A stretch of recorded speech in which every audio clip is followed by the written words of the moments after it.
పేరు గేదె వెంకటరమణ అండి. పిఠాపురం నియోజకవర్గం, కొత్తపల్లి మండలం, ఉప్పాడ, అమినాబాద్ గ్రామం అండి మాది. సో ఈ రోజు జనసేన 12వ ఆవిర్భావ సభ అయితే జరుగుతుంది కదా, మీకు ఎలా అనిపిస్తుంది? ఆవిర్భావ సభ అంటే చాలా 2-3 సార్లు చూసామండి. మచిలీపట్నం చూసాం, రాజమండ్రి చూసాం. దానికి మించిపోయి ఈ రోజు సభ జరగబోతుందండి. సభ అంటే ఫస్ట్ మీకు టార్గెట్ ఎంత వేసుకున్నాం, 4 లక్షల 5 లక్షల మంది వస్తారనేసి టార్గెట్ వేసుకున్నామండి. దానికి మించి డబుల్ 10 లక్షలు రావచ్చు, 12 లక్షలు రావచ్చు, 15 లక్షలు రావచ్చు. కానీ మించే వస్తుంది తప్ప జన ఆదరణ అయితే చాలా మించిపోయి ఉందండి. చాలా గుంపులుగా మొత్తం ఆటోలు అయితే, బస్సులు అయితే మొత్తం కట్టించుకొని ఖాళీ ఉండలేదండి. రోడ్డు 2 వైపులు కూడా చాలా చక్కగా జరుగుతుందండి. ఈ సభ చూసి అవతల పార్టీ వాళ్ళు ఆశ్చర్యపోయేలాగా, నిరాశ్చర్యపోయేలాగా ఉంటది సభ అంటే పవన్ కళ్యాణ్ వల్ల సాధ్యం. పవన్ కళ్యాణ్ వల్ల సాధ్యం తప్ప ఇలాంటి సభ ఇంకెవరి వల్ల అవ్వదండి.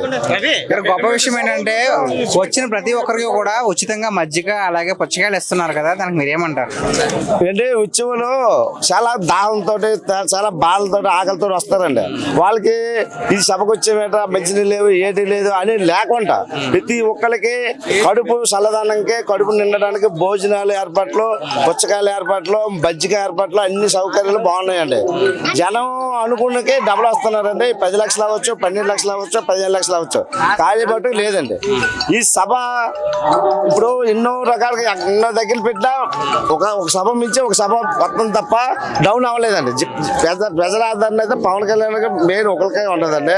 అవతల పార్టీ వాళ్ళకి ఈ సభతోటి ఇంకా 40%, 42% ఉన్నది అన్నారంటే ఈ సభతోటి 20% పోద్దండి వాళ్ళది, అవతల పార్టీ వాళ్ళు. సో పరిపాలన ఎలా అనిపిస్తుంది పవన్ కళ్యాణ్ గారి పరిపాలన అంటే పవన్ కళ్యాణ్ చూసి నేర్చుకుంటున్నారండి. 30 సంవత్సరాలు అవ్వచ్చు, 40 సంవత్సరాలు అవ్వచ్చు, 70 సంవత్సరాలు పరిపాలించే నాయకులు ఉన్నారా?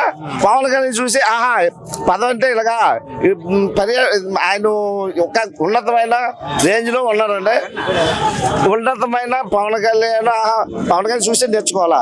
రాజకీయం ఒకప్పుడు వేరే పార్టీ వాళ్ళు ఏమన్నారంటే పవన్ కళ్యాణ్ ఏమవుతుంది, రంగులు రాసుకున్నారు, ముఖాలకు రంగు రాసుకున్నారు, ఆడేటైతే మమ్మల్ని ఏలకోలు చేశారండి. ఈ రోజు చెప్తున్నానంటే అవతల పార్టీ వాళ్ళు ఏ పార్టీ అవనాయండి, జనసేన చాలా హీనంగా మాట్లాడారండి.